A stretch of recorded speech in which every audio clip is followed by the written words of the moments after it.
Assalamualaikum warahmatullahi wabarakatuh. Halo Sobat Visip, selamat datang di konten pembelajaran mata kuliah Tata Kelola Keuangan Pemerintahan.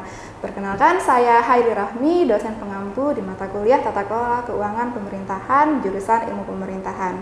Nah, kalau sebelumnya di kelas kita sudah membahas materi dan teknis terkait penyusunan anggaran, sistem penganggaran, dan bagaimana penyusunan APBN dan APBD. Lalu kita juga belajar mengenai keuangan daerah dan keuangan pusat, bagaimana tata kelola atau hubungan antara pemerintah pusat dan pemerintah daerah dalam pengelolaan keuangannya, dan juga kita sudah membahas secara khusus terkait pengelolaan keuangan desa. Nah, kali ini kita akan membahas isu-isu kontemporer ekonomi ataupun yang sudah dekat nih kaitannya dengan keuangan. Nah, kita akan ngobrol-ngobrol sedikit nih, atau ngobrol-ngobrol ceria, santuy gitu ya, bersama akademisi di bidang ekonomi. Nah, di sini kita sudah kedatangan guest star-nya. Silakan Ibu perkenalkan dirinya. Oke, terima kasih Bu Rahmi sebelumnya atas kesempatan yang diberikan. Halo Sobat Visip semuanya. Perkenalkan, saya Raja Yulianita. Saya seorang akademisi di bidang ekonomi, fokusnya di akuntansi. Kemudian saat ini saya aktif sebagai tenaga pengajar di salah satu perguruan tinggi swasta di Kota Tanjung Pinang. Oke, tadi seperti yang sudah disampaikan oleh Bu Rahmi, kita akan membahas tentang isu-isu ekonomi secara makro ya, terutama yang isu sekarang yang kita ketahui itu adalah resesi ekonomi 2023. Oke. Mungkin kita masih awam nih dengan istilah resesi ekonomi 2023. Saya pun demikian gitu. Kalau kita lihat kondisi saat ini, kita ambil pengertian dari resesi ekonomi itu sendiri adalah bahwa penurunan kondisi ekonomi, katanya demikian Bu Rani. Iya. Jadi bagaimana pemerintah akan survive nih, yang katanya akan resesi di tahun 2023 dan sudah menjelang beberapa hari lagi menuju 2023 ya Ibu. Iya. Resesi ekonomi ini sebenarnya penyebabnya ada berbagai macam ya. Kalau kita baca itu salah satunya ada peningkatan suku bunga kayak gitu. Nah, bisa kita bayangkan ya, kalau suku bunga meningkat, otomatis itu kan akan berpengaruh terhadap daya bayar terhadap pembiayaan yang dilakukan gitu. Kemudian yang lain adalah penurunan dari produksi atau jumlah produk domestik bruto yang dihasilkan oleh satu negara. Kemudian yang lain adalah penurunan dari lapangan pekerjaan, dalam artian banyak orang yang kehilangan lapangan pekerjaan, kemudian banyak pengangguran. Nah, itulah yang terjadi, katanya diprediksikan kalau nanti resesi ekonomi. Nah, otomatis menghadapi hal demikian kita juga harus bersiap. Ya, tugasnya pemerintah. Iya, bersiapnya itu macam-macam ya. Jadi banyak aspek, mulai dari pemerintah, dari pihak swasta maupun kita sendiri sebenarnya secara pribadi. Nah, beberapa kiat yang bisa kita lakukan untuk menghadapi resesi ini adalah yang pertama, pengelolaan keuangan. Nah, ini yang paling penting nih teman-teman. Jadi kita sebagai mahasiswa, kita tuh harus sadar untuk memanage keuangan dengan baik. Mana kebutuhan primer, sekunder, dan tersier. Ada satu pemberitaan yang saya baca di media sosial gitu ya, bahwa banyak mahasiswa itu yang kurang aware dengan kondisi keuangannya sehingga mereka itu terjerat dengan pinjol. Nah, itu kan sangat bahaya ya. Bahwa kita tahu pinjol itu kan bunganya sangat besar sekali, kemudian itu sangat meresahkan gitu. Nah, tapi ternyata generasi milenial nih, akademisi, orang-orang seumuran yang ya mungkin kelahiran tahun 95 ke atas gitu ya, ternyata tertarik. Iya, banyak yang tersangkut dengan hal itu, iya, yang terjebak dengan hal itu. Kemudian yang lain adalah kalau kita punya dana yang lebih, mungkin kita bisa belajar untuk investasi. Investasi itu ada macam-macam teman-teman. Jadi investasi mungkin teman-teman investasi ke diri sendiri dengan skill. Nah, itu yang paling penting ya, utama. Kalau kita punya dana, mungkin kita bisa melatih diri kita dengan berbagai skill yang bermanfaat. Kemudian yang lain misalnya di aktiva tetap. Teman-teman tidak hanya harus investasi, misalnya kalau dulu kan orang mikirnya investasi itu di properti gitu ya. Padahal kan kalau kita pikir-pikir dalam resesi ekonomi, properti itu nanti harganya akan turun, jatuh. Apalagi properti bergerak, misalnya kayak kendaraan roda 4, itu kan juga nanti kalau di kondisi ekonomi melemah, siapa coba yang mau beli kendaraan, beli rumah gitu kan jarang ya. Nah, kemudian teman-teman juga bisa berpikir, investasi lain yang mungkin harganya lebih stabil, entah di logam mulia mungkin, atau investasi yang kiranya nanti ketika resesi ekonomi itu harganya tidak terlalu jatuh. Nah, biasanya demikian.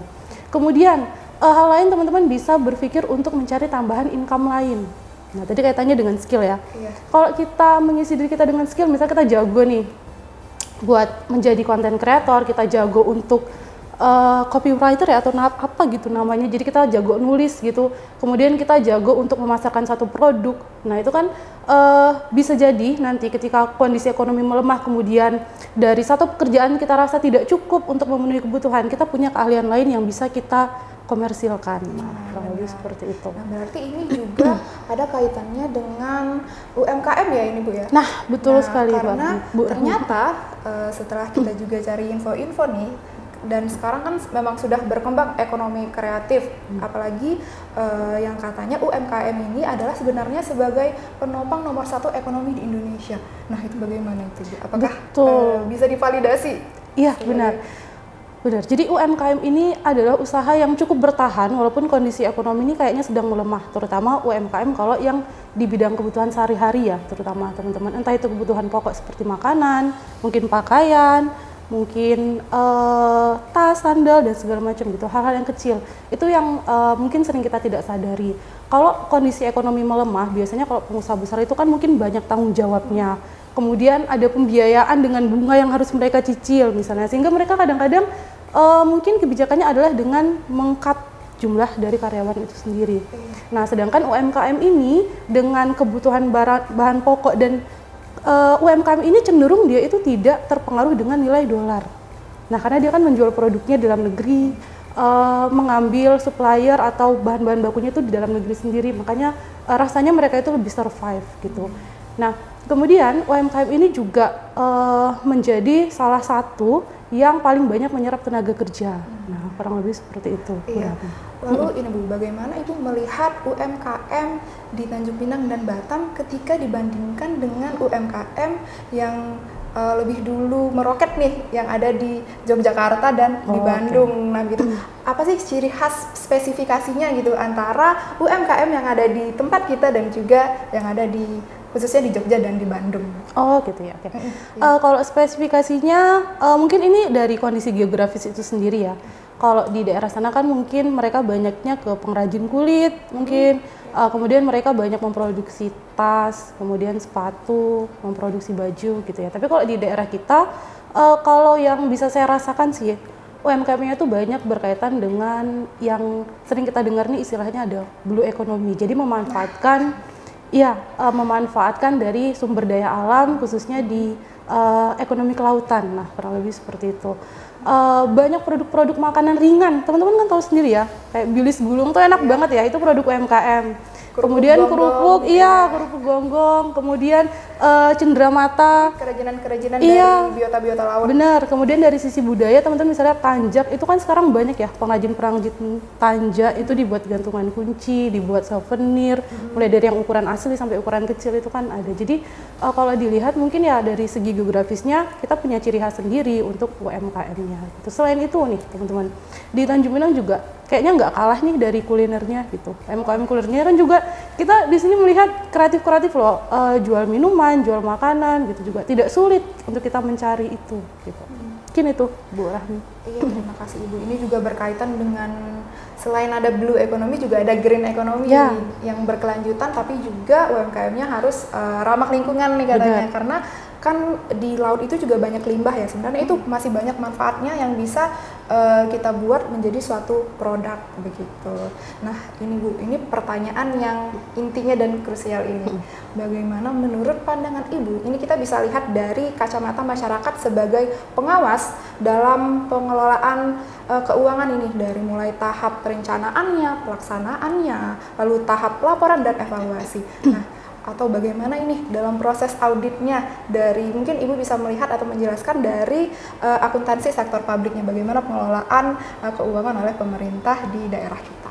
Oke, kalau berbicara tentang pengelolaan keuangan, Bu Rami, itu kan tentu ada dasarnya ya. Untuk membuat anggaran tentu dasarnya adalah tadi rencana pembangunan jangka menengah daerah, atau rencana pembangunan jangka panjang, atau rencana pembangunan jangka pendek. Nah, kalau kita lihat, misalnya kita ingin membaca lebih dalam, kemudian kita lihat di rencana pembangunan jangka menengah daerah kita sendiri, Kota Tanjung Pinang, itu sebenarnya sektor pariwisata, sektor ekonomi kreatif itu menjadi salah satu fokus mereka, gitu, salah satu fokus pembangunan. Nah, kita sebagai masyarakat sebenarnya bisa turut andil, misalnya kita menjadi pelaku usaha itu sendiri, atau mungkin misalnya kita dari segi masyarakat itu merasakan apa yang diberikan oleh pemerintah. Sebenarnya ini contoh kecil saja, Bu Rami. Jadi kemarin, ini kita berbicara yang nyata saja ya. Kemarin itu baru saja ada kegiatan yang diberikan oleh pemerintah, pelatihan kepada mahasiswa, ini teman-teman mahasiswa sekalian. Pelatihannya itu berkaitan dengan digitalisasi di dunia wirausaha.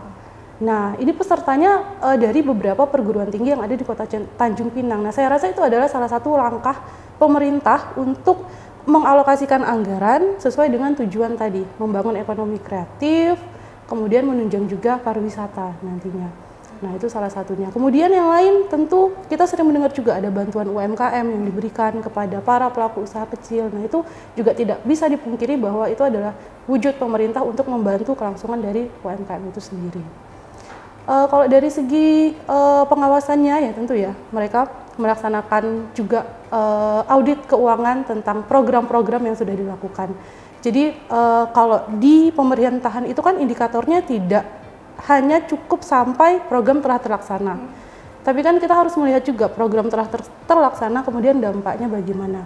Apakah kemudian nanti masyarakat Tanjung Pinang yang muda ternyata lebih paham dengan konten digital terkait pemasaran, misalnya seperti itu. Atau mungkin pelaku usaha di Tanjung Pinang semakin meningkat, atau mungkin jumlah PDB di Tanjung Pinang semakin meningkat. Nah, itu mungkin bisa dilihat dari berbagai macam aspek. Oke, kita sudah dengar ini tadi terkait dengan resesi, lalu juga disinggung bagaimana UMKM, spesifikasi UMKM ataupun pengelolaan UMKM nih di daerah kita dan juga khususnya di daerah Yogyakarta dan Bandung. Lalu juga tadi sudah sedikit membahas terkait blue economy dan green economy, dan lalu bagaimana secara umum pengelolaan keuangan oleh pemerintah Kota Tanjung Pinang. Nah, di sini sudah di-share nih oleh Ibu Raja ya terkait dengan isu-isu dalam ekonomi makronya begitu. Nah, terima kasih Ibu Raja sudah berbagi nih kepada Sobat Visip semuanya. Semoga kita semua dapat mengambil ilmunya dan dapat menerapkannya di kehidupan sehari-hari. Oke, terima kasih. Terima kasih, Bu Sampai Rami. berjumpa kembali. Assalamualaikum warahmatullahi wabarakatuh.